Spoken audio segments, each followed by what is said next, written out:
and welcome to another episode at Utopia Farms. That's the story on the barley. Oh my goodness. And you can see they're quite good-legged. When Suffolks get too tall, it takes a lot more feed to feed them. Let's get started. We're in the replacement ewe lamb barn right now. As you can see, this is the Dorset group. We sold all we want to sell from this group this year. These are our replacements, and there's Nettie. Hi, Nettie. Hi, how you doing? Oh my goodness. She was the one that screamed really, really loudly during shearing. She definitely wanted everything to be known that she was not happy with the situation. And you see, because she's Big Betty's mom and because she's a friendly lamb, see that little black dot on her ear? What I found on our farm is that every white sheep with a black dot on their ear is one of the friendlies. Don't ask me why, but the little black spot is a sign of being friendly. These girls were meant to be sheared the other day, but Jacob had an emergency at his farm, so it got canceled. And because Megan was already on her way here, we decided to go visit the sheep at the fair. But as a result, these girls still have yet to be sheared. Luckily, it's an extremely hot fall. Not lucky for the crops, but it's lucky for shearing. So I expect we will be shearing in a short while anyway. But in the meantime, we had someone who said they were going to purchase 20 of these ewes. And then we had someone who said they're going to purchase another 40 of them. 25 of them were sold to another farm, as you saw in the video. Hi, Nikki Neal. But the other two people bailed out. And that's why so many people don't want to be involved in breeding stock. Because by the time we've held sheep this long for sale, to send them to market, we're going to take a major loss. So we're going to hold onto all these girls and just wait to see if people want to come and buy some breeding stock, because we've got too much invested in them now. And to be honest, this is one of our best Suffolk ewe lamb groups I think we've ever had on the farm. Just a beautiful group of girls in here. So we had planned on keeping 40 back, and I think there's 80 here. Yeah, I haven't relented yet. He's a pet. Gimpy. You are so special. So he's the spoiled lamb on the farm. We're going away for an anniversary weekend, and my son and his girlfriend from the States are coming over, and I figured she would enjoy being with Gimpy, so I figured she can do this with him until we get back, and at that point I'll wean him. But everybody likes to feed Gimpy, so I thought that was a little treat for her. Gimpy, you're just adorable. And you're adorable too. Yeah, you guys are both adorable. Right now we're going to sort through the straggler group. There was some skinnies still in here, so we just wanted to sort the skinnies out and put them in a separate pen so they're fed a little bit better. Most of them are in really good condition now, but there are a few that we want to give a little bit more to. Okay, we got them sorted in good shape and still need some more conditioning. These girls that are in good shape over here, they're going to be heading in with the other ewes, and they are going to be going into breeding group shortly. In this group we have 3 culls. that were prolapsers, and the rest we're gonna, oh no, we got 4 culls in here, and we have about 10 skinnies.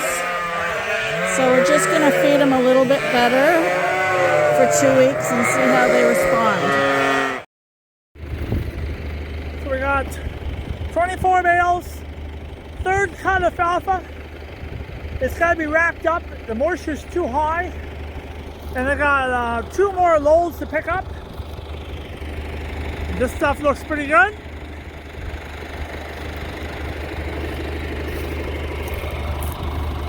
Maybe a little too good for sheep, maybe.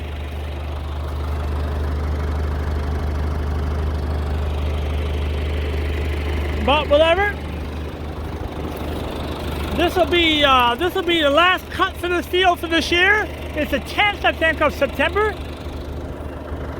And that is my new seeding back there. That actually is 85% pure alfalfa. But yeah, let me get these home, get them unloaded, and get them wrapped.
Talk about something for a few minutes.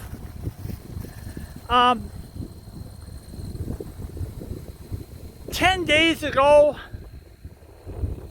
I seeded down the fall barley, I think a week or 2 ago maybe, and I made a mistake. I never talked about it because I was a man, but I'm going to talk about it today, what went wrong. So it's a long story, so bear with me. So when I quit seeding the beans in the spring, I ran out of seed. My neighbor gave me some seed, and I did kind of know it, but there's different type of bean seeds that take different chemicals to kill the weeds, where certain sprays can't go on certain seeds. Confusing. I'm just a farmer and I don't spray crops. Anyways, so I was nervous about that. So since my neighbor gave me a few bags of seed, I left one of the empty bags in the planter that I would recognize what seed that was, so when the people came over to spray the crops, they would know what seed was in that particular field, if you get what I mean. So that bag got left in the bottom of the seeder. I'm a little bit revved up. I wasn't thinking. I was panicking. In a big hurry. I dumped this barley seed right on top of that empty bag. And there's 4 compartments in that seed drill. And one of the compartments got blocked off when I started planting because that bag was in the bottom of the seeder. And this is what happened. So I'll show you. So you see, that's not a good example. A good example is right here. So there it is right there. See that strip right there? That's what happened. That strip didn't get planted. And there's another strip right there that I missed out on the seed. And that's what happened. So there's a few strips down the field down there. So this is what I did. I came back with the drill and I just put some seed in that one compartment that was blocked off. So the other 3 compartments were empty. And I reseeded it. Since I made a bend in the field here, I actually didn't know where it started. But I had a good imagination. And I don't know if you can pick it out, but right here are the 8 runs that are overlapping. If you can see it right there, the 8 runs. And I planted, but I didn't know where the hook was in the field where I made the turn. So that's why I missed that spot. But there's my 8 rows right there. And I went and patched up the field to a certain degree. So what I should have done here is I should have moved a little bit over and got it. But I actually didn't get it up there. And over here, I kind of miscalculated because you couldn't tell where the seed was and where it wasn't. So here I kind of missed a spot too. You can see it. And here I missed another spot. So that's what happened. It was a little embarrassing to talk about it, but I only planted about 1/10 of the field, and then I had it figured out that compartment wasn't moving on the seed, and I reached down, found the bag, pulled it out, and everything was fine. But the damage was done on the first 6 or 4 passes on the field. Now the only problem with this is that little bare spot there is probably going to form some weeds because it has no competition for the barley to create shade to keep the weeds down. So that might be a little bit of an issue, but that was done. And when I did this part of the field, you see, it's all done perfectly because I figured out my problem and we didn't have a problem with it. So that's the story on the barley. So this barley right now is suffering a little bit because it needs moisture. It needs to have some rain. So it's actually looking quite good right now, but it needs a thunderstorm badly. So that's the story on the seed drill. See, I totally missed that spot right there. Oh well, I should calm down a little bit and think before I do things. And there's a strip I missed again.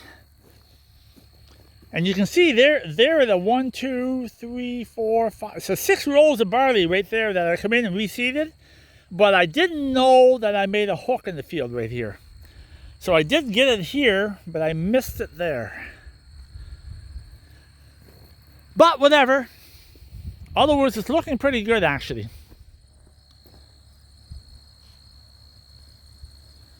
So it's supposed to rain this weekend, and I'm watching the weather and it's actually starting to avoid us. So I'm thinking we're going to miss it. Cross my fingers we get some moisture because this barley needs it really bad. So I just wanted to point that little conversation out because Lynn says I didn't finish the conversation. So I'm going to head home because we got a tractor that's broken down. I'll talk about that as soon as I get home. So I just had a quick lunch. And last night I quit wrapping bales and stacking them at 11 o'clock at night. I was done. So that's all done. I have one more field of hay to cut. And what we're looking for is, we're not going to cut it off until the grass goes dormant. That means that the alfalfa will be cut off. of its nourishment. The trees will start to change color. The alfalfa will start to go dormant. And at that point, we're going to shave the last 35 acres of third cut off. So that could take a week or two before that to happen. And that will be the last field of hay that comes off this year. And then we're done. So what happened here was, I'll show you. So we're going to unhook that baler. And this tractor is going to be brought to my neighbor who is a mechanic, doing some work for me, and he's going to repair the water pump in this tractor. So the seal on the water pump is gone, and it's leaking water on the fan on the water pump. So he's at a shop over there. So he says he would have more time to fix it. It was at his shop. He's about a couple miles away. So we're going to unhook this right now, and we're going to bring this over to his shop, leave it there for a few days, and Lynn's going to pick me up.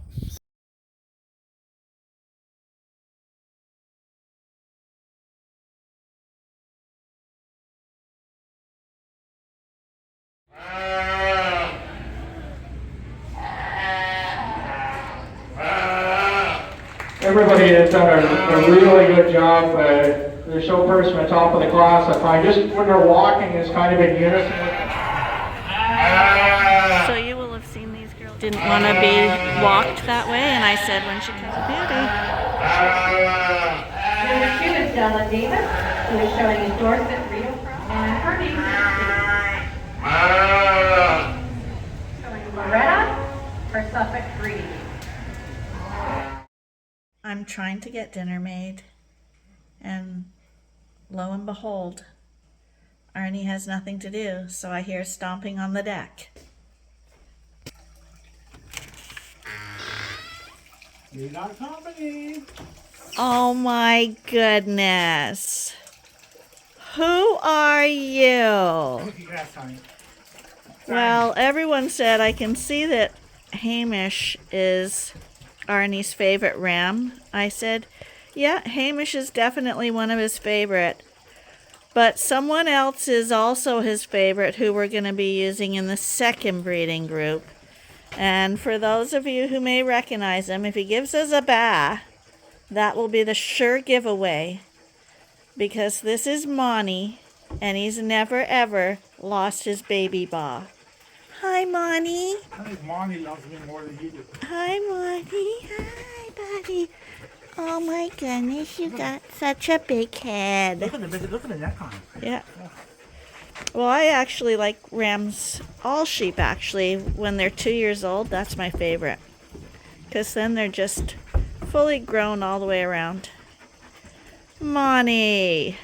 You want to set the back feet up, all you gotta do is push him back a little. Well, no, he wants to sit down now when you do that. Hi, Monty. Oh my goodness.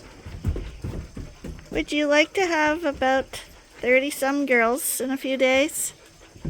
Because we gotta set up the second group of breeding sheep in a few days now. Monty, we thought would be one. We're leaning towards, he'll break that, it's cement. Oh! Kryptonite was another one we were thinking of. And the other Hilton son, which we were going to call Leroy. Come on. Hi, Monty. I think me and Monty are going to go to the World Fair. The World Fair? That's a big guy, yeah. Oh, Monty. I should put maybe I'll put a link in the description for the short on Monty as a baby. It's hilarious. Good temperament, eh? Yeah. Because he was born here. For some reason, the rams born here are extremely, extremely kind rams. What do you think, Monty? But I believe Monty's dad is from Handsome. And his mom was a first-time mom, born here as well. But she really loved Monty, and Monty certainly loved her. And Monty is not, even though his name is Monster, which is an M name, he is not an M-year ram. We called him that because when he was born, he was 22 pounds on a first-time ewe. And she never missed a beat. Yeah, I will definitely put a link in the description for the short on Monty as a baby. It says it all. Who's got a bigger head, huh? It's close, real close. Really, really close. What does everyone think? Well, Who has a bigger head? I don't have ears like that. Yeah, well, you need a bit of a trimming. We need Jacob in for you, and then we can tell better. Oh, Monty, you're such a darling. Something else. I went out in the collar with the rams. He actually walked right up to me. Oh, you're a good boy. Oh, what's that? Oh, did Sassy just come out? Sassy? I don't think Sassy's ever seen one of them, has she? So, yeah. Monty, Kryptonite. Monty, Kryptonite. I think Monty's an L year, actually. So, yeah, all the rams we used this year are L years, except we're going to use Kryptonite. He's a K. And Leroy. I thought Leroy was a good, tough name. And for the Dorset, we're going to use Leonardo.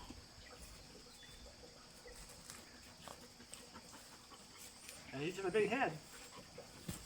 All that theory is with those people with those small heads, you're not going to get the bulk of the lamb. You got to have a head. He's not that big. I've seen way taller. Taller. He's right on the money. I know. I that's what I mean. He's not. You assume that he's going to be. He was a monster baby, but he's not immense. Okay, that kind of says it all. Ram truck, ram on the U-Haul, and the shepherd. And Monty's an RR, is he? Monty's an RR. Okay. Monster. Okay, let's go back. There they go.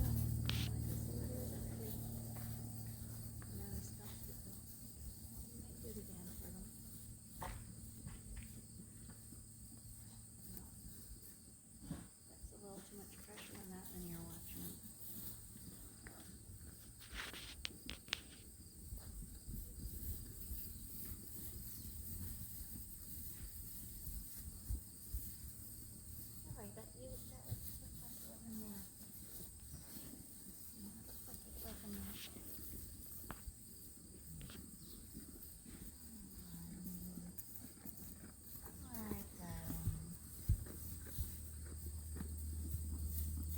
Really hard to find a bad one in here.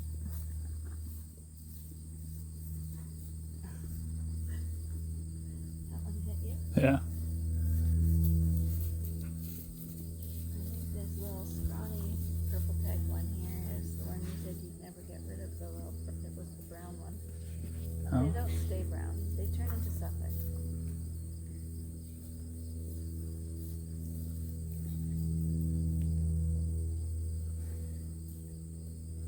Oh my goodness, you're spectacular. Oh my goodness, you're all spectacular. How did it happen? How did it happen? Good legs on most of them too. Did everything. There you go, your legs.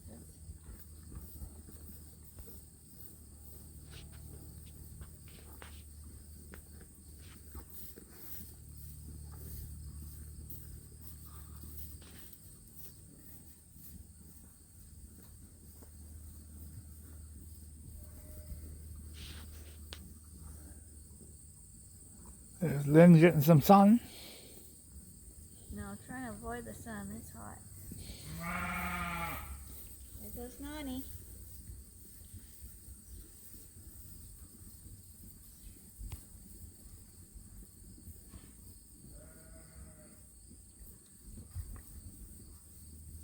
funny thing is, people say,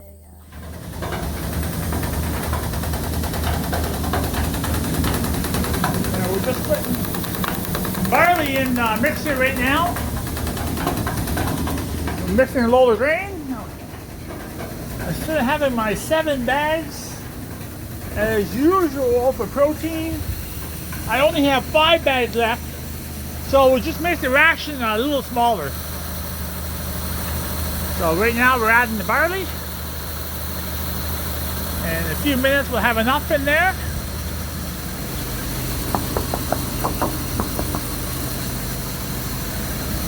And we'll get this mixed up. So we're just mixing grain right now. We're bringing in the corn. And the corn's going through the hammer mill.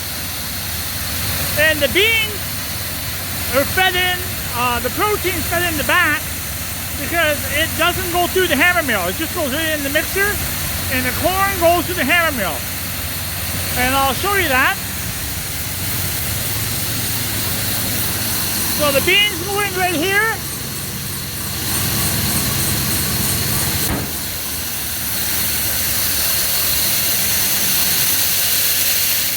So basically the corn is getting hammered. So going through a hammer mill and the protein goes in the back, straight in. It passes the hammer mill, if you understand what I mean. And all those skids that I get my protein on and all my seeds, they all get returned. The seed companies pay $50 a piece for their skids, and the normal skids that come in on my protein, I get $25 a piece for each skid. So they're all going to go back. I got a few more over there to pick up, and hopefully when they bring protein next week, another ton of protein, we'll return all those skids, and that actually adds up to quite a bit right there. So right now we're just mixing up protein. Getting it ready for this week, and I'm going to order another ton of protein on Monday morning. Today's Sunday afternoon. So I'm going to start this video a little different tonight. You know how Lynn starts her videos in the morning? She says, "Hello, this is Arnie. This is now we're at Utopia Farms." Oh, how's she done? She says, "Hello, this is Arnie. Welcome to Utopia Farms. And we'll let you know what's happening tonight." So I'm going to show you something here.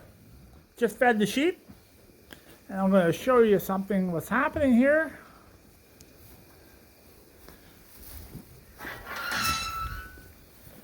So these are all our keeper Dorsets. So the 2 rams that we mostly use on all these lands were the 2 rams we purchased from the prairies. They were really nice rams. I really was questioning them a little bit, those 2 rams, when we purchased them. But they did a real good job for us, actually. Extremely happy with it. And really got a lot of the feet straightened out. And really good legs on these Dorset lambs. So we'll just look through them for a few minutes. And I'll just show you that the leg placements. If you look at those legs, they're sitting, the knees aren't knocked together. And the toes aren't spread out. So we'll just look at them. And you can see they're quite good legged. Don't see a lot of bad legs. Definitely no bad legs. There may be a few legs that you might want to tweak and fine tune a little bit. But when you look at that right there, like pretty good legged little lambs. These are all Dorsets. Pole Dorsets, pretty well pure Dorsets. There's a couple crosses in here, but not very many.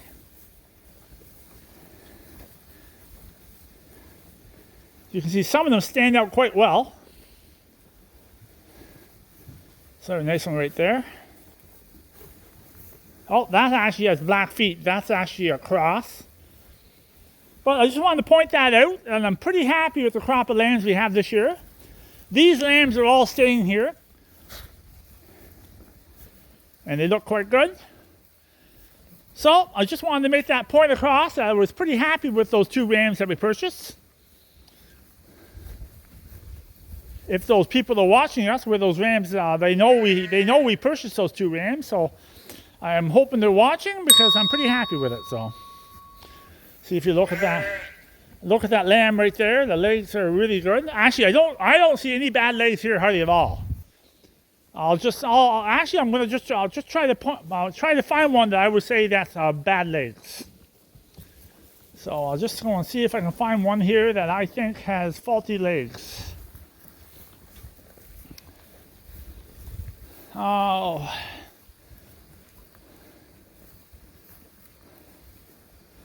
Well, no, I don't see it. Oh, that one's just standing bad right now. Yeah, I just don't see too many with bad legs. Let me see if I can find somebody with I think had bad. Actually, I'm pretty happy to say that. I don't see one here with bad legs, so nice group of ewes.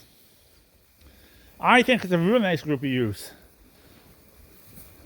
These are all showing off a couple weeks ago, and Suffolks have not been showing off yet. So the Suffolks look a little bigger, but I think once you get rid of that wool, those Suffolks are going to be looking a little smaller. But I'm going to guess right now the average Suffolk is bigger than the average Dorset, and that's what it should be. Suffolks is actually a bigger breed. But anyways, just wanted to point that out.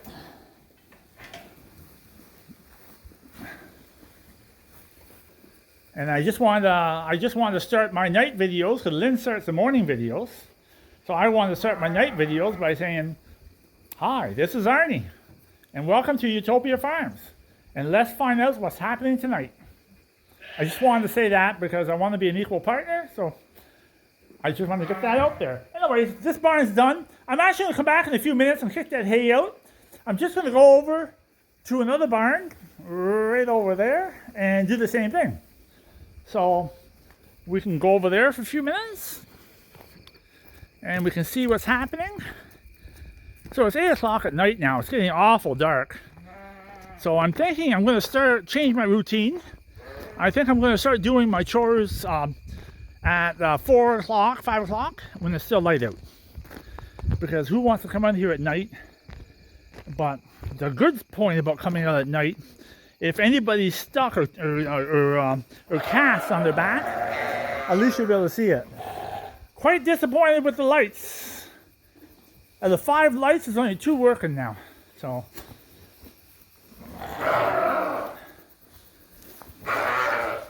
these guys could have another bale of hay tonight, but I'm just going to go and kick the hay in, and that'll be enough for tonight. Oh, there's a proud-looking little sheep. Hey, buddy. So we'll get that done and move on.